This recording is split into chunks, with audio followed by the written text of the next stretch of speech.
Okay, welcome, Michaela. This is wonderful. Isso é incrível em português. Well, hello everyone. It's such an honor to be here finally, bringing the museum. I know it's online, but it's still a museum. And well, I'm Michaela, and I use she, her, ella pronouns. I work as a curatorial fellow at the MassArt Art Museum, or MAAM. I will talk a little bit about what a curatorial fellow might do. Sometimes we do much more. And I'm also a graduate student in museum studies at Tufts, and I have a side gig on exhibition planning company. We can talk about it later. You can email me lots of questions about what exhibition planning is. So yeah, today I'll bring the museum to you. And I guess as a curatorial fellow especially, I work a lot alongside the curators and exhibition preparators, and I work in all the exhibition phases. So I do a lot of research around the themes and artists, especially contemporary art. By the way, I'm originally from Brazil, from Rio. I landed in Massachusetts 3 years ago.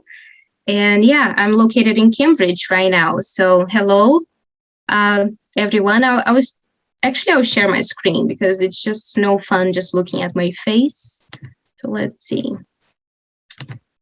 if you guys can see what I'm seeing. And yeah, today we'll be actually talking. I'm hoping that this is an open conversation. So I really hope that this will be like a dialogue. And this is today, MAAM and Artward Bound. I'll be happy to answer any questions you may have about museum work. I've been working in the museum field a few years now. I used to work as a museum curator in contemporary art in Brazil. I did research work in museums there too, especially in contemporary art and modern art. And yeah, and then I came to Massachusetts. I had an internship at the ICA, which was also pretty cool because I work a lot on gender studies as well around contemporary art. And that's why I'm here today, because we'll be talking about Elizabeth Freeman through the lens of Afrofuturism. And I know that at this point, you probably know much more about Afrofuturism than me. So I'm expecting that you guys will be jumping in as I go. I might not be able to see you because I will be having my notes and Zoom. And as you know, I cannot see everybody. But yeah, let me introduce you, MAAM, first. And as Chandra was saying, we opened for a couple of weeks before the pandemic. And since then, we've been doing remote work. But the MAAM is Boston's newest contemporary art free museum. And I really hope that in the fall we can meet in person there. Really hope that we can do some really cool stuff in the education wing. And our mission is actually to open eyes, expand minds, and create some opportunities through the lens of contemporary art. And our goal is just actually, as a teaching museum, just actually inspired younger generations, as just inspired you that is here with me. So yeah, and before we actually get this thing going about Afrofuturism and why we're talking about Afrofuturism through Elizabeth Freeman, I really want you guys to know that this is just a space, it's a safe space to foster creativity. So you're in this together, just so you know. And yeah, so let's go back, rewind a little bit. So what's going on? It's just that MAAM is actually right now exhibiting Joana Vasconcelos, a Portuguese artist, and her piece, which is this huge installation work called Valkyrie Mambet, or Valkyria Mambet. And why Afrofuturism and Valkyrie Mambet? So actually, Joana, she's honoring the life of a very important woman called Elizabeth Mambet Freeman, a woman that was actually an incredible life story and very important part of the Massachusetts and US and world history, actually. Unfortunately, she's not that well known, but here we are, putting the word out about the life of Elizabeth Freeman.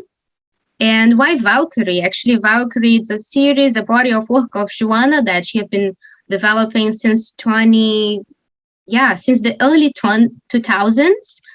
And this is just her 20th Valkyrie, but this is the first US solo show of Joanna Vasconcelos. But today you're not focusing that much on Joanna because her information is widely available online. And again, you can always email me and we can talk a little bit about Joanna's work in general. So today our focus will be on this very incredible human being. MaAM Freeman, she was the woman who actually decided to fight for her freedom legally. So this was around the exact date was 1781. And Elizabeth Freeman was the first enslaved woman to actually sue the state and her enslaver for her freedom based on her rights, inherited rights about being equal as everybody. So, and she won her court battle, her fight. She found an attorney at that time who decided to take her case. And this is just this incredible story. We don't have that many records about her life. This was post-revolutionary freedom suit, as we call. And what we know about her life is just this mini portrait. This is the only image that we have from her lifetime. And we know about her will and about some historic accounts from people who lived the same period as MaAM did. And she did other many incredible things around her community in Massachusetts. And I put in the chat at some point the article from the law that she was based in to get her freedom. And I really want you guys to keep thinking about MaAM. Please Google it. There's a great Wikipedia article about her life. And MAAM, we have been gathering all data as we can to talk about her life and her community who was living with her in that time. But because we don't have much time, we'll be making something today. This is a brief overview, as I mentioned. And but then we have MaAM and why we're talking about Afrofuturism here. So now I want to hear, I'll turn the mic a little bit for you. When you think, I have a quote from Dalina, and she's a librarian archivist, and we should trust in librarians and archivists for the most part. But I want to hear from you guys. When you think about Afrofuturism, can you define in one word? Just give me a word. Open your mics. What comes to mind in just one word? I'll take some notes. Liberation. Liberation. Yes. I said potential. Potential. What else? I'm just going to repeat what Michelle said in the chat. A better life. A better life. Can you guys hear me? Yeah. Okay, I'd say connection. Connection. Ownership. Good. I'm sorry, Kai? Ownership. Ownership. Joanna said strength. Strength. Beautiful. Yeah. I would probably define as beautiful. It's a word that I like and fits here. Okay, we can keep thinking, right? And if you think about it, just put in the chat. We'll keep following the plan, which is actually trying to think about this definition of what Afrofuturism can be. Because certainly we have something, a historical pathway. We have a timeline about Afrofuturism that we can be defined through this aesthetics and cultural movement. And I think it's just ideological movement. We can say that, right? Especially if you follow Dalina here. She talks about well, it's a challenge, but it's about freedom, everything that you just said, right? So I think liberation, so everything very important. And we'll be developing those ideas when we decided to make the things that we have to make today in a bit. I'll stop talking at some point, I promise. But so far, I really want to deliver some references that I really like and I learned from. So I think the first is just this pioneer club of people around the 70s and even earlier in the 60s. And I really want to know if you guys already know about them. If you don't, please look it up. Really worth checking. And somehow just this huge entity, I would say.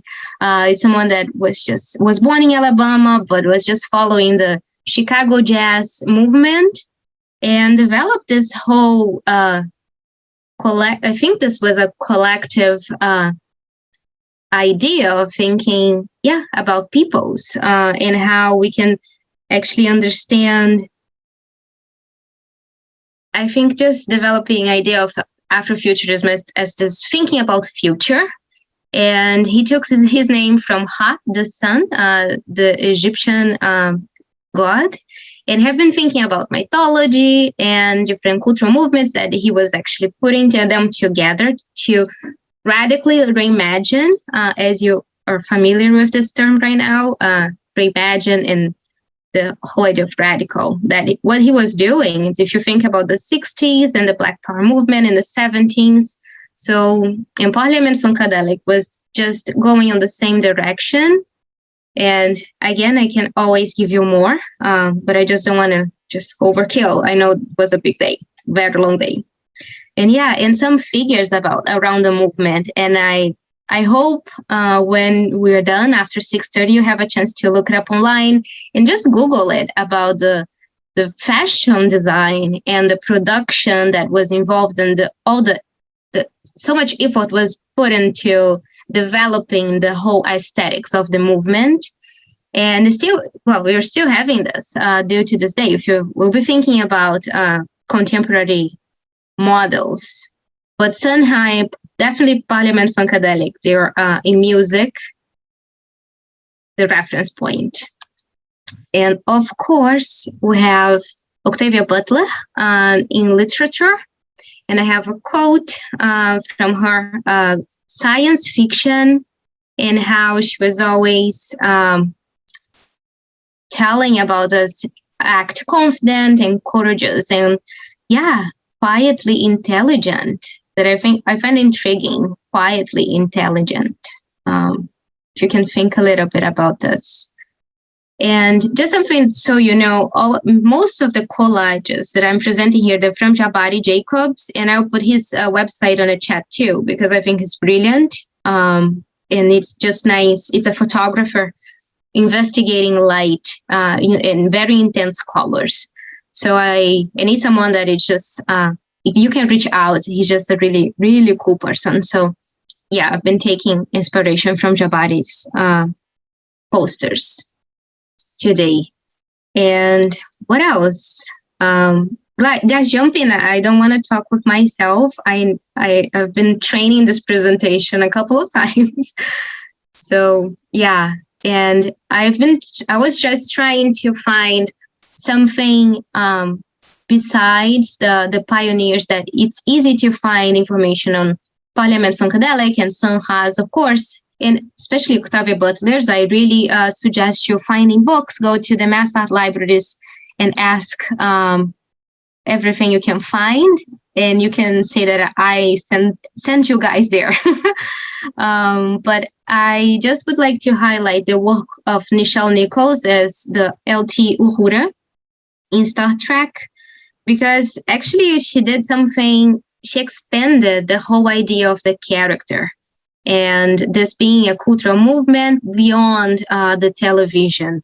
So what Nichelle actually did over the course of many years was actually, she was actually invited to sit on the board of the NASA, believe me. And she was someone that was a key character that was actually putting a lot of African American and Latino communities inside of the space programs, because at that point, as you can imagine, especially around the 70s, was mostly white people. And she was someone that she deserves all the honor because she did it.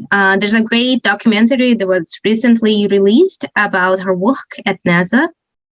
That it's just something that, it's just someone that a very inspiring woman too. As if you remember that we started us with Elizabeth Moon of Freedom in 1781, and 200 years later, we still have Nichelle Nichols opening doors.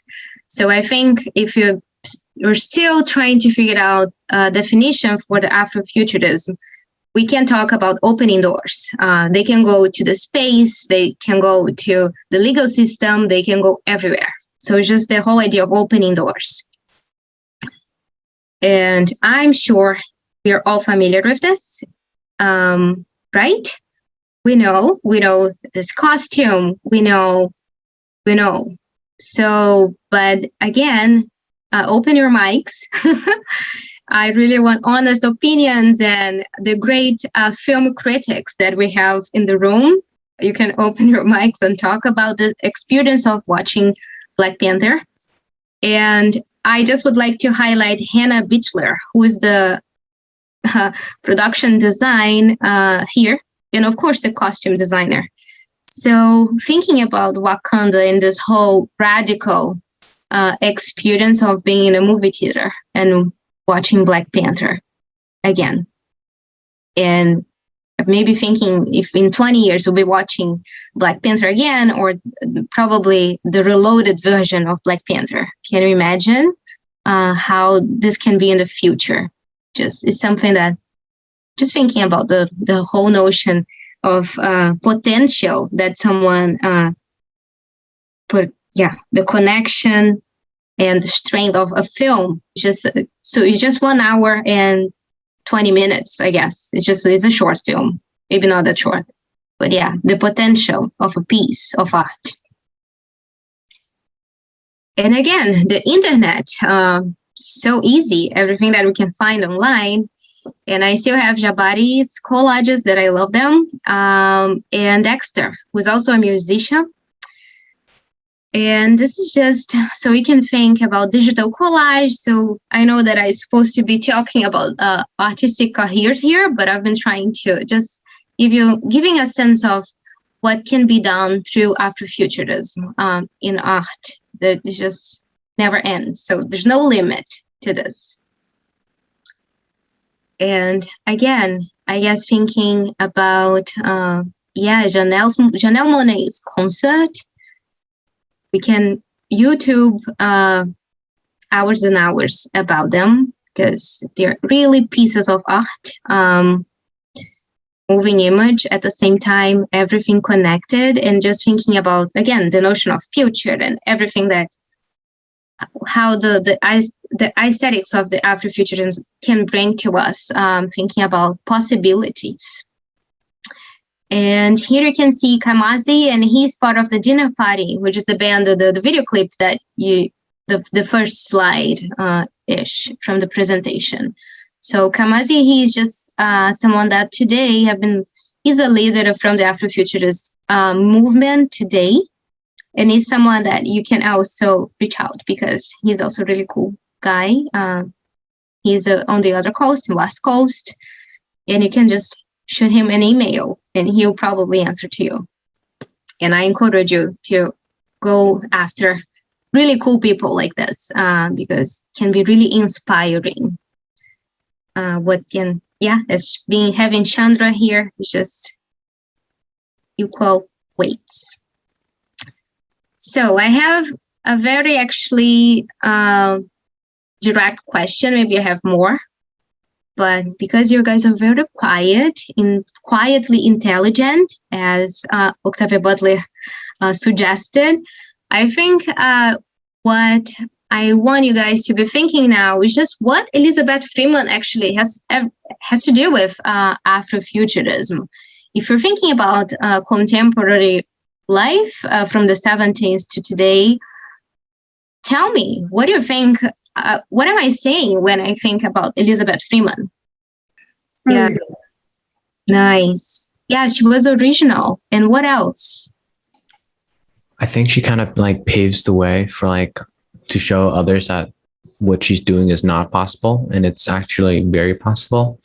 She kind of like proves the non-believers wrong and shows like she shows like the potential in everyone. Pretty much. Thank you, Tim. Can you repeat the question? Yeah, I think my question revolves around why I bring Elizabeth Freeman to the conversation of Afrofuturism. What is the connection between her life story and what we know that Sangha did in the 60s, for example, and what Kamaz is doing right now? What do you think? Like being like she helps us like become aware of, like, for example, Afrofuturism and things that people of color have done to like make Afrofuturism a big phrase. Can I add something? Yes, please. I mean, I have no idea what it was to be a slave. Can't even really imagine, right? No, it was really hard and really awful not to be treated or seen as a human being. So for her to imagine her fullness as a woman, as a Black person in this country, and learn about laws, and to say, wait a minute, I see something and I'm going to fight and figure out how to get a lawyer and read and all these things, to imagine herself free and to not only imagine it, to make it happen. Yeah. Talk about believing in the future. Talking about believing in the future. What? Yeah, so I'm just amazingly inspired and definitely want to learn more, because I know things are hard for a lot of us in different ways, but to look back at what she did, yeah, it's amazing. So for me, it's just like the imagining of the future, a positive future. Exactly. And with no phones, with no connections, as an enslaved woman, finding someone that was actually believing her, that was huge. So yeah, just potential in the future. That's amazing. Yeah, great. So I think now we still have like around 20 minutes, and I know it's just doesn't feel fair, but this is our time for an art making. And this will be, of course, it's just, we don't need a finished product. We never do. But we can just start thinking on maybe creating our own Afrofuturistic piece based on Elizabeth Freeman. And of course, if you're thinking about someone else, for example, the work of Nichelle Nichols, which is just, she was amazing. She is. We can think, do you need, I think my question to you, you're the artists. Do you need prompts? Do you need me? I'll be making with you at the same time. I'll be creating something here. I think my idea for now is just playing some music, and then we can create, and we'll be showing our process to each other. And I just would like to reserve maybe 5 minutes at the end so we can just show to each other what we're doing and talk a little bit more about this. How this is just, does it sound okay? All right? Sounds good. Thumbs up? Okay. Can we get those prompts shared? Yes, let me just pull out some. Yeah, so I think I was just thinking actually about presenting some of the pieces that I just showed. What do you think? You think that the portrait of Elizabeth Freeman will be better, or do you want me just sharing again one of the slides that you liked the most? Please tell me so we can discuss what you liked. from the presentation so I can just have something up for you to see. Let me see. I think the whole idea is just having you guys thinking about Elizabeth Freeman and creating around. Sounds good? Yes. Cool. Yes. Thank you. And let's chat. I know you guys are tired. I started early. Yeah, early too. But And if I could just add, for those of you who want to look at the portrait, because right now I want to look at her face and imagine and do a little collaging, but also all of you have been working on different art and design and characters and things because you've already been thinking about Afrofuturism this whole time. So if there is some art that you're already doing that is imagining and creating a future for whatever your character is or whatever your story is, if you just want to be working on that, and then kind of show that, because this is also good for Michaela to see, like how visioning and seeing. Just keep working on that and show us that. So you don't necessarily have to start from scratch, but if you want to jump in and do something from scratch, you got that too. I love it. Yeah. Nice. I'm Kai, and I did something, just a quick thing. I don't know if you can see it very well, but I just did like a quick kind of pen drawing of a side profile of a person with a kind of traditional head wrap, and they have, I guess, a kind of third eye beam thing. I like it. And where are you going, Kai, with the third eye? Do you have any ideas about the projection? Where this is going?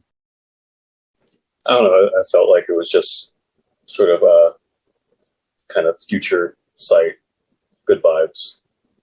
Good vibes. Yeah, I felt that. Cool. Thank you. Can I go next? Yes, please.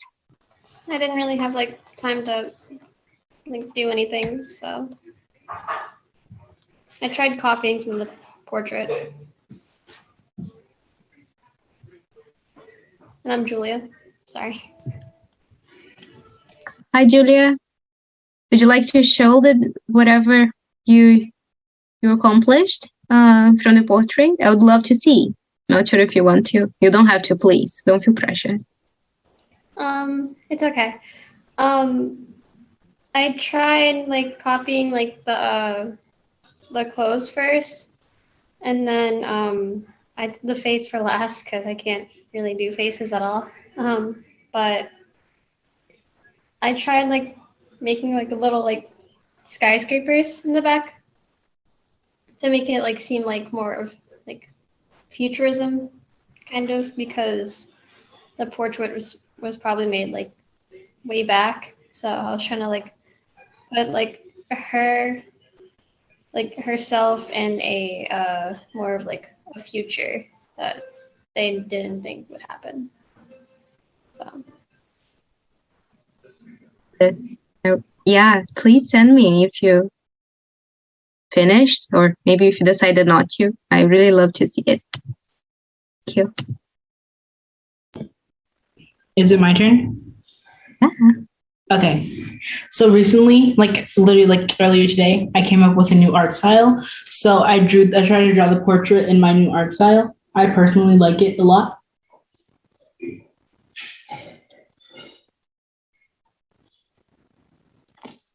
Yeah.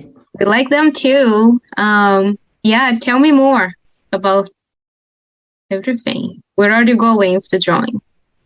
I don't know. Like I'm like, I want to like not better, but like I want to practice out my new art style with like different things, like real people, portraits, things like that. So yeah, I just decided maybe I should draw her like that. Nice, thank you.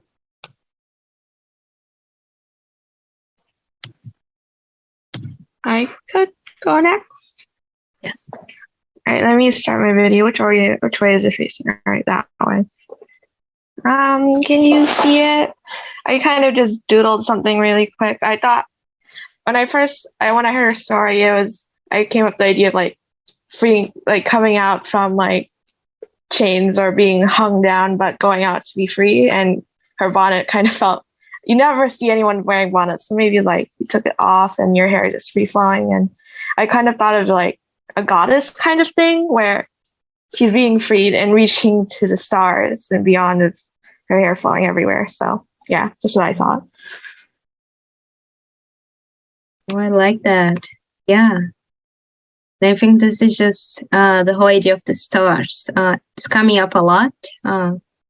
Just the potential and how far can you reach? Or she was able to reach, actually. This is pretty cool. I love it. Some abstract painter right there. Do you think about putting colors, or do you like the drawing, just the lines? Yeah, usually when I put color, I mess things up. I doubt it, but yeah, I understand. Hi, yeah, I wanted to share my thing. So this obviously isn't done. I just started something random. It started with like a weird blob and then evolved into like this weird cityscape with like a planet behind it, which I ended up thinking like, oh, maybe like colonizing space. And it's like this big metropolis where like everyone's equal type of thing. Because like I kind of thought like on the larger scale instead of because I didn't want to just do a portrait. Since I didn't have really the time to do something like that and get the message across. So this is kind of what I have. That's so cool. The whole idea of a city. Yeah, the whole movement about the community and the collective. That's great. So I guess now I should say thank you. Thank you so much for having me and giving me this incredible hour. Can I share? Oh, yes, please. It's really quick, but I drew, well, actually now that I think of it, it's kind of weird, but I drew a frog, but the thing is, the surrounding underneath the frog on the lily pad is like dark, and it's in like graphite, as in like colorless, as in the way the person that we talked about earlier, I forgot the name unfortunately, but they pretty much paved the way through like the legal system, which was kind of against her. So pretty much the frog is like, it grows in color from an environment that is colorless. So pretty much it obtains its own resources by like using its surroundings. So it's like making something from what you have, except like imagining like the full potential of it. So the potential is that it has like, other than this like the water that's like pretty gray, there's also like these butterflies and these flies that the frog can eat. So that. Thank you. This is so good. That was so good. Thank you, Chandra. Thank you, Greg, so much. Thank you, Tim, for sharing. And yeah, and if you'd like to share more, shoot me an email. I can. Yeah, her name was Elizabeth Freeman. Can we give a big round of applause to Michaela for spending time with us today? We really appreciate you. Thank you so much for being with us. And we're going to be in the museum in person. We're doing that in October, and it's going to be fabulous. Yeah. So thank you so much. We really appreciate you. Thank you. Thank you.